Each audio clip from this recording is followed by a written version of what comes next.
5'9", so I can give a good representation of how I fit.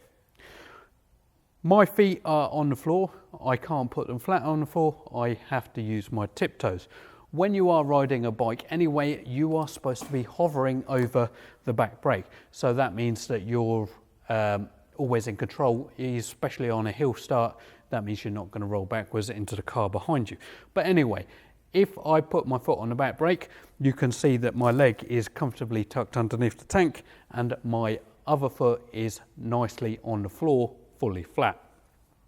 So this is generally the riding style you're going to be looking at. It's very nice.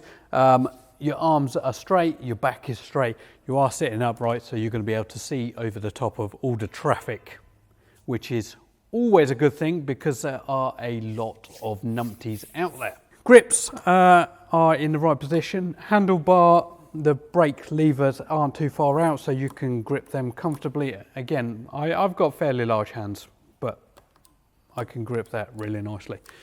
When you're sitting in the riding position, you can see approximately 80% of the mirrors. You may be able to adjust them slightly better to get a little bit more angle on the back, but also remember when you're riding, you are supposed to be looking in your blind spot just to make sure that nobody is coming behind you or beside you. So remember, keep an eye on those blind spots anyway, but your mirrors are going to get about 80% of use on them. Clutch and gears can be adjusted to however you want to adjust them.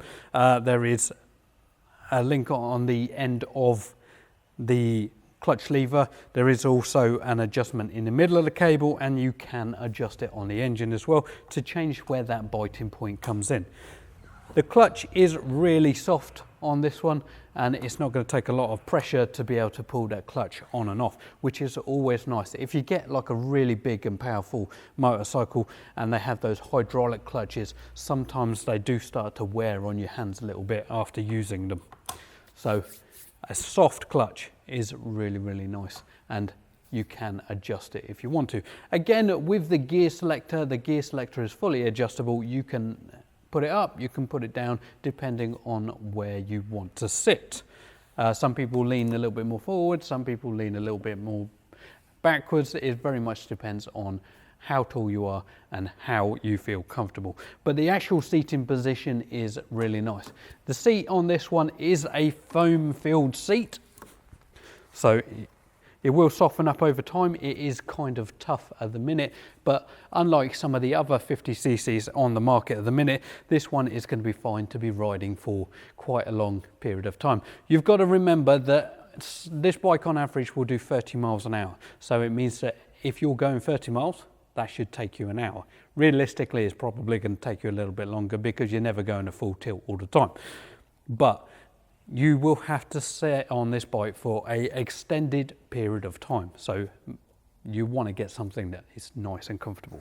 The rear seat as well is very, very large. You can, in theory, take a pillion on this one. At 16 years old, you're legally not allowed to, but the bike is capable of doing so. Is the engine powerful enough to pull two people? In theory, yes. In practice, cost of riding.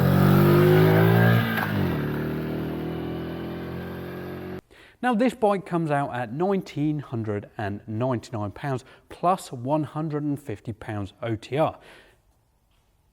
This is on the lower end of the 50cc geared market. Yamasaki's most expensive bike comes in at £2,499 plus OTR. The most expensive 50cc bike you can get in the UK at the minute is probably the Aprilia RS50 at £5,500. So you could buy two of these for the price you would buy one Aprilia RS50. Insurance is going up a little bit this year. So on average now, I would say you're looking at somewhere between the £600 and £900 mark for insurance on this bike.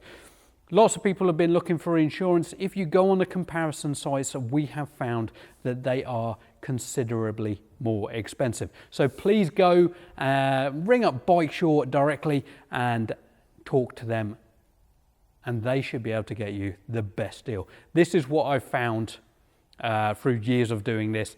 Bike short generally are the cheapest out there. You can by all means go and find somebody else, and if you do find insurance cheaper, please comment below. Also, if you already have a 50cc bike, just for people's information, if you want to comment below and tell us how much you got your 50cc insurance from and who you got it from, that will be very helpful to some of the other viewers of this video. Tax on this is £24 now. It was £21 last year, but now it is £24. Your first year's tax comes within the price of the OTR. Also, the bike will be MOT'd for 3 years. Any new vehicle in the UK comes with 3 years MOT. Warranty on this is 1 year's parts, or if you bring it directly back to Yamasaki, they will do the labour as well. But if you take it to a separate garage, they will not pay for the labour. They will only pay for the part. Remember, when riding a motorcycle, there are safety things that you need to purchase, i.e. a helmet, a jacket, a decent pair of gloves, a pair of trousers, and a comfortable pair of boots that protect your ankle. All of these things are really important. If you come off of your bike at 30 miles an hour, and the statistics say that about 60% of new riders will at least fall off their bike, they're not generally hurting themselves that much, but they do get dropped a lot. If you come off at 30 miles an hour, you will lose a lot of skin if you're not using the correct protective equipment. So make sure that you buy that. On average, you're looking for the whole caboodle somewhere in the region of about £300 for some decent kit. So that's head to toe. You can get fairly decent stuff that is all CE certified. Bike Shore do a really nice range on this. If you are going to get insurance for this bike, please tell them Riding Reviews sent you, and this will give me a little bit of kickback from them, which helps support this channel so I can make more videos for you guys. Also, if you need any equipment, i.e. data cables, OBD readers and other peripherals for your motorcycle, please check out my Riding Review shop. All proceeds go to help support this channel. Pros and cons.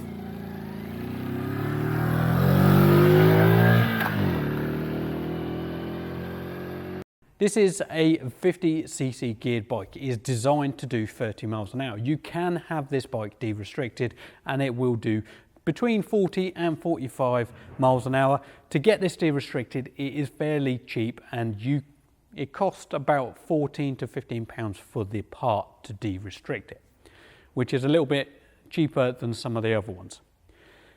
This bike is a little bit taller than some of the other ones out there. The Yamasaki F30 is 730mm, and the WK Scrambler, I believe, is a little bit smaller, but I heard through the grapevine that they may no longer be doing that vehicle. This is a really, really good bike for starting out.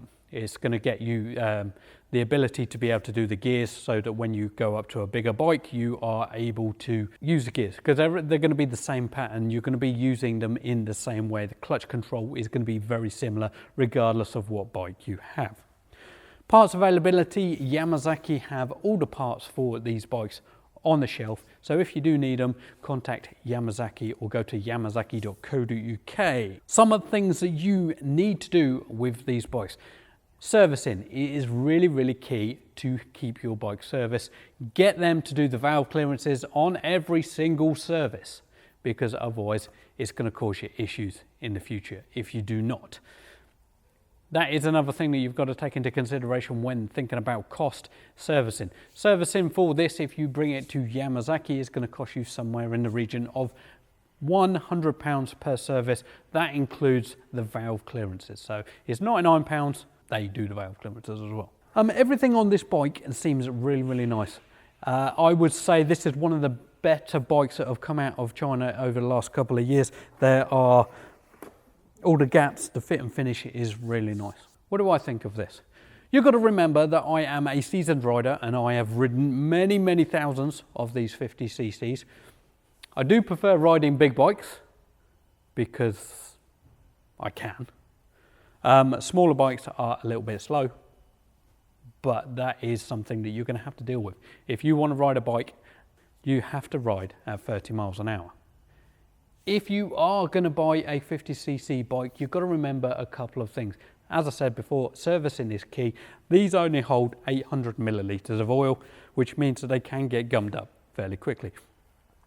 If you follow the service schedule, this isn't an issue. If you don't, you may get issues in the future. Hopefully, I've given you all the information you need to make an informed decision on whether you want this bike. If you want one, go to yamasaki.co.uk and have a look at the dealer map, and you can find one in your area. If you liked this video, hit the thumbs up to tell the YouTube algorithm that you liked it. Subscribe to the channel to stay updated to all of my latest content, remembering that I have tips, tricks and tutorials on how to maintain your bike as well. But as always, ride safe.